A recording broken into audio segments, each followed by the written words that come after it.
वंदे मातरम। स्वस्थ समृद्ध परिवार निर्माण प्रयास केंद्र पर हमारे बीच में आए हुए हैं भाई मांगेलाल जी मुलाकात करने के लिए। तो मुलाकात के दौरान ये पता चला कि रसोई घर से इन्हें एक बहुत ही चमत्कारी परिणाम जानने को मिला।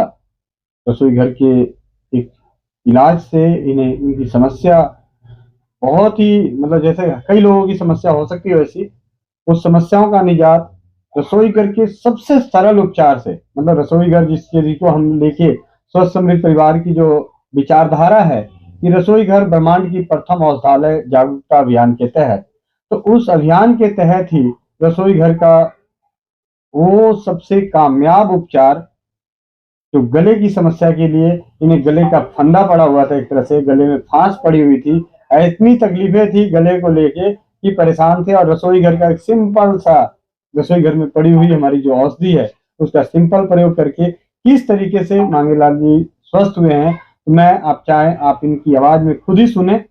ये अपने बारे में पूरी जानकारी देंगे, समस्याएं बताएंगे, इन्होंने कितनी मात्रा ली, क्या किया, कैसे किया, खुद बताएंगे। क्योंकि हमारा जो स्वस्थ समृद्ध परिवार के जो कर्णधार हैं और मेरी जो हार्दिक इच्छा है वो सिर्फ यही है कि हम समाज में ज्यादा से ज्यादा सर्वसाधारण घरेलू उपचारों को, प्राकृतिक उपचारों को, देसी उपचारों को, आयुर्वेदिक उपचारों को, होम्योपैथ उपचारों को अनुभव सहित, अनुभव के साथ आप तक पहुंचाएं, जिससे कि आपका विश्वास भी बढ़े, आपका ज्ञान भी बढ़े और आप अपने जीवन में उसे अपनाकर आप अपने समाज को, अपने परिवार को स्वस्थ और समृद्ध बनाएं।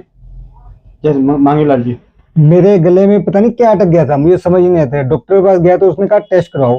फिर मैंने कहा गोविंद भाई जी से बात की मैंने, उन्होंने कहा धनिया और घी मिला के कुल्ला करके अंदर ले लो। पहली खुराक में ही फर्क पड़ गया मेरे को, दूसरी लेने की भी जरूरत नहीं पड़ी, बल्कि धनिया अभी घर ही पड़ा हुआ है। मतलब 3-4 दिन मैंने रोटी नहीं खाई, अगर कुछ खा रहा था तो साथ में पानी के साथ निगलना पड़ रहा था, वो इतना गले में अटका हुआ था सिस्टम। लेकिन आपके पहले खुराक से ही मुझे काफी फर्क पड़ गया। तो जैसा कि आप जाने की मांगेलाल जी के जो समस्या थी वो समस्या ये थी कि इनके गले में कुछ अटकन जैसा महसूस हो रहा था, अटकन जैसा अटकता था, खाने में दिक्कत हो, खाना खा रहे तो ऐसा लग रहा है जैसे कुछ अटक रहा है, दर्द हो रहा है, ऐसा महसूस हो रहा था।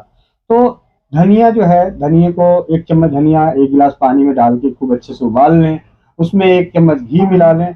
पानी को पहले छान भी सकते हैं, बिना छाने भी उसमें 1 चम्मच घी मिलाएं और उस पानी को कुल्ला करते हुए मतलब मुंह में लिए, थोड़ा सा मतलब मुंह में हिलाया ताकि गले के आसपास वो टकराए और धीरे से नीचे उतारें।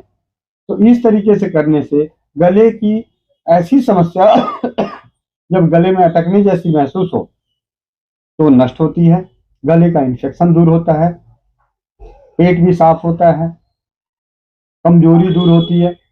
अगर धनिया पानी उबला हुआ उसमें घी मिला के पिए तो पेट भी साफ होता है, कमजोरी भी दूर होती है, गले की समस्या भी दूर होती है, गले का इन्फेक्शन दूर होता है। बहुत सारी चीजों में जाने अनजाने एक उपचार अनेकों फायदे पहुंचा सकता है और वो है रसोई घर की औषधि। क्योंकि इसी ब्रह्मांड में इसी प्रमाण है इस चीज का कि एक ही औषधालय से, एक ही रसोई घर से हम जो भोजन करते हैं तो उसी भोजन से हमारी किडनी, लीवर, आंतें, आंख, नाक, कान सब की क्षति मतलब उसकी पोषकता पहुंचती है। तो इस हमारी रसोई घर की जो औषधियां हैं उनको जरूर जानना चाहिए, उनके प्रयोग को जानना चाहिए और उनके अनुभवों को अपने जन समाज तक पहुंचाना भी हमारी जिम्मेवारी बनती है। तो और अपने जीवन में भाई राजीव दीक्षित जी के व्याख्यानों को जरूर सुने, क्योंकि उनके व्याख्यानों को सुनकर ही हम प्रेरित होकर इस कार्य पे कर रहे हैं। तो जब आप सुनेंगे तो शायद आप और जल्दी इन चीजों को समझ पाएंगे, अपने जीवन में और अपने परिवार को स्वस्थ समृद्ध बनाएंगे।